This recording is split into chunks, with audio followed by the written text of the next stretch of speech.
When adding a URL to your document, you want to use descriptive link text to give the link context and the reader direction onto where they will be taken when they select that link. So oftentimes we see click here, or we see raw or naked URLs, and those are not acceptable. They're not acceptable for two reasons. So let's start with this first one here. It says 7 Principles of Good Education, click here. Where is here? I don't know. Do you know? You might think it's the 7 Principles of Good Education. Well, when we say click here, we are not giving that context of exactly where they're going. A screen reader cannot determine that context. It would read 7 Principles of Good Education, click here. So it really doesn't give any idea of where you're going.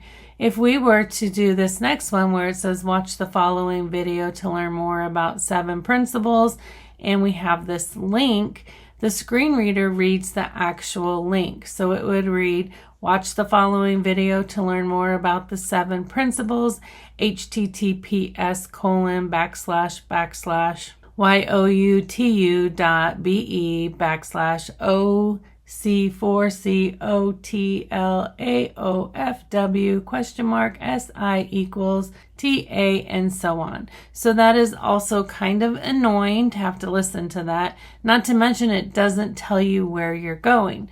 To create accessible links, you're going to copy the link that you want to add to your document, locate the information that you want the link to be under so that you are giving context to the link. I'm going to go ahead and add it just to the 7 Principles of Good Education. In 1 second, I'm going to add the word video to it as well. And then right click, hyperlink, add your link. And up here, I'm going to add video. You can also add it in the document, but I'm going to add it there. So it's the text to display. So that text to display is going to be your context. And then click OK. And the click here should not be there, but I will just delete it for today. And so now a screen reader would read a link to 7 Principles of Good Education video. There's some context there. I know I'm going to that 7 Principles of Good Education video. Let's move on to our next issue. Our next issue has 2 issues that you're going to see. The first issue is that this is missing alt text. I can check on my accessibility checker. If I click missing alt text, I know there is no alt text behind this, so I would need to add alt text. So there are different ways you can add alt text. You can create your own alt text. This is about 100 to 120 characters, not words, characters. Your alt text is how you would describe this object and context of the object or the image or the graphic on the page to someone who is blind or low vision. So imagine turning your head and not looking at this document and having a description of this image read to you. You would add that description. Now I'm going to go ahead and show you. You can type in your own. You can generate your description. It is an AI generated description. As you can see, not a great one. Sometimes you get good ones, sometimes you don't. This one just says a table with text on it. That is really not going to give somebody who is listening a good description of what is on here. So I would have to go ahead and add my description. I'm just going to add some letters for right now for the sake of time, and then click on save. Before I click save, I also want to tell you that if this is an image that has no context whatsoever, so if you could read the paragraph before, the paragraph after, and this image didn't matter, or it didn't matter in the paper, it was there to either give something extra or just there to give something that wasn't needed, you can mark it as decorative. So those are your options. However, please do not mark anything as decorative. As long as there is context to it, it should be marked with alt text. Decorative really is for those items that have no context, mostly for graphics that are extra that you just added to decorate a page, or an image, which I'll show you down below, which is really decorative and has nothing to do with it. This picture actually does have some context. So I would do my alt text, click save, and it is taking care of it. However, I do want to call out another thing that would not be brought up by your accessibility checker, and that is the best practice of not using images with a lot of words. If this image is a table, I should add an actual table to the document so the screen reader can read examples of criteria, speed, gives it a time limit, under 60 seconds in 1 hour, in less than 5 minutes, accuracy, etc. Because I'm not going to be able to fit all of this information into 120 characters. So think of that when you add tables and figures. Are those tables and figures going to be explained below? Wonderful. Are they? If they are not, is there a way to add that table or that figure as an actual table or figure in the document using the Word tools? If so, great. But you really want to think about making sure you are not adding ones with a lot of text. I understand that a lot of times we are taking information from our different statistical tools and putting them in here, and that is okay, but we just need to make sure we're adding that context as alt text, that overall context of what it is, and then making sure that in our text we actually are explaining that information as well. All right, next up is talking about using tables to create design spaces on your page or to hold as placeholders for your text. So for instance, you can see this is a table. I used a table to create 2 columns. This is not a best practice. You want to make sure that you are using columns, which you can find in your layout, and creating columns that way on your pages. One of the reasons for this, again, is the context and the way a screen reader works on tables. For example, here is my table. I don't really have a header row or a column. It is just really, this is the first row I want it to read, and this is the second row I want it to read.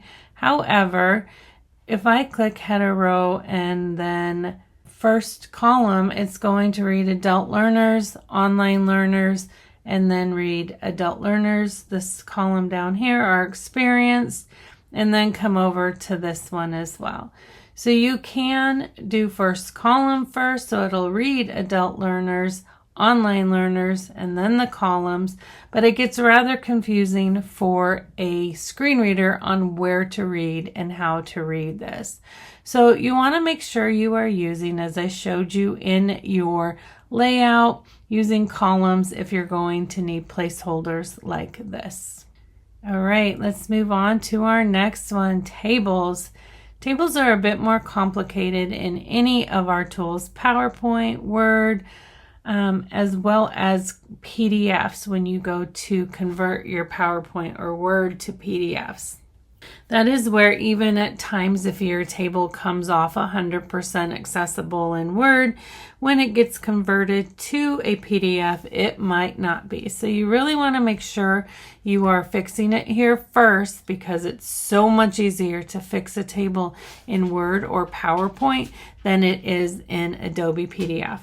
Let's take a look at our tables in the accessibility checker. So we can see we have tables here. We have a missing table header and use of merged or split cells. So let's go ahead and click missing table header. And here we can see that it is just now popped up. We can use the first row as a header. We can use the first column as a header, or we can mark it as a layout table.